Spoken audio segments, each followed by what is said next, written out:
अच्छा ਅਸੀਂ ਲੰਬੜਦਾਰ ਕੋ ਆ ਗਏ ਉੱਥੋਂ ਜਦ ਅਸੀਂ ਗਾਂਹ ਤੁਰੇ ਲੰਬੜਦਾਰ ਦਾ ਕੀ ਨਾਂ ਸੀ? ਸੌਂਡ ਸਿੰਘ ਅੱਛਾ ਸੋਹਣ ਸਿੰਘ ਕੋ ਆ ਗਏ ਤੁਸੀਂ? ਅਸੀਂ ਉਹਦੇ ਕੋਲ ਆਉਂਦੇ ਹਾਂ ਉਹਦੇ ਨਾਲ ਸ਼ੇਰਾ ਦਾ ਉਹ ਸਾਨੂੰ ਕਹਿੰਦਾ ਚਲੋ ਲੰਬੜਦਾਰ ਦੇ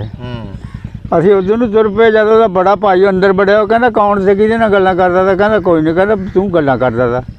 ਫਿਰ ਉਹਨੇ ਦੱਸਿਆ ਵੀ ਨਿਆਣੇ ਦੇ ਗੁਜਰਾਂ ਦੇ ਕਹਿੰਦਾ ਭੱਜ ਕੁੜੀ ਜਾਵੇ ਲੰਬੜਦਾਰ ਦੇ ਮਾਰ ਦੇਣਗੇ ਅੱਛਾ ਤੂੰ ਭੱਜ ਆਪਣੇ ਘਰ ਨੂੰ ਲਿਆ ਅੱਛਾ ਉਹ ਭੱਜੇ ਹੀ ਆਉਂਦਾ ਸਾਨੂੰ ਅੱਗੋਂ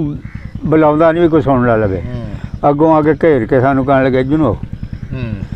ਘਰ ਨੂੰ ਲੈ ਗਿਆ ਅੱਛਾ ਘਰ ਨੂੰ ਲੈ ਗਿਆ ਉਹਦਾ ਛੋਟਾ ਭਾਈ ਦਾ ਜਿਹਦੇ ਘਰ ਲੈ ਗਏ ਜਦ ਨੂੰ ਉਹ ਵੀ ਰੋਟੀ ਖਾ ਕੇ ਆ ਗਿਆ ਅੱਛਾ ਉੱਥੇ ਬਹਿ ਗਿਆ ਆਪਣੇ ਟੱਬਰ ਨੂੰ ਪੁੱਛਦਾ ਵੀ ਰੋਟੀ ਪਕਾ ਅਸੀਂ ਕਿਹਾ ਜਿਹੜੀ ਹੈਗੀ ਹੈ ਸਾਨੂੰ ਇਹ ਦੇ ਦੇ ਸਾਨੂੰ ਕੋਈ ਭੁੱਖ ਨਹੀਂ ਅੱਛਾ ਥੋੜ੍ਹੀ ਜਿਹੀ ਰੋਟੀ ਦੇ ਦਿੱਤੀ ਸਾਨੂੰ ਦੁੱਧ ਦੇ ਦਿੱਤਾ ਪਿੰਡ ਲੱਗ ਗਿਆ ਸਾਰਾ ਇਕੱਠਾ ਹੋਣ ਉਸ ਜਗ੍ਹਾ ਤੇ ਉੱਥੇ ਉਹਨਾਂ ਦੇ ਘਰ